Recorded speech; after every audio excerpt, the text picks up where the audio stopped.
గుమగుమలాడే వెల్లుల్లి టొమాటో రసం అండి. వేడి వేడి అన్నంలో జుర్రుకొని తిన్నారంటే ఆహా! ఎంత బావుంటుందో.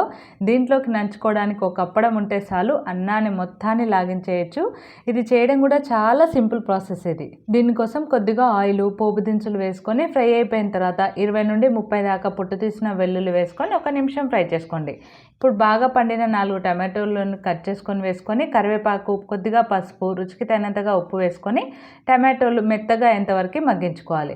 ఇప్పుడు ఇందులోకి కారము, ధనియాల పొడి, మిరియాల పొడి వేసుకొని మరొక నిమిషం దీన్ని ఫ్రై చేసుకోండి. ఇప్పుడు చిన్న నిమ్మకాయ సైజ్ అంత చింతపండు రసాన్ని వేసుకొని 1 నిమిషం పాటు ఉడికించుకోండి. ఇప్పుడు ఇందులోకి కొద్దిగా వాటర్ పోసుకొని టేస్ట్ చూసుకొని ఉప్పు సరిపోయిందో లేదో చూసుకోండి. కావాలంటే కొద్దిగా బెల్లం కూడా వేసుకోవచ్చు. బెల్లం పూర్తిగా ఆప్షనల్.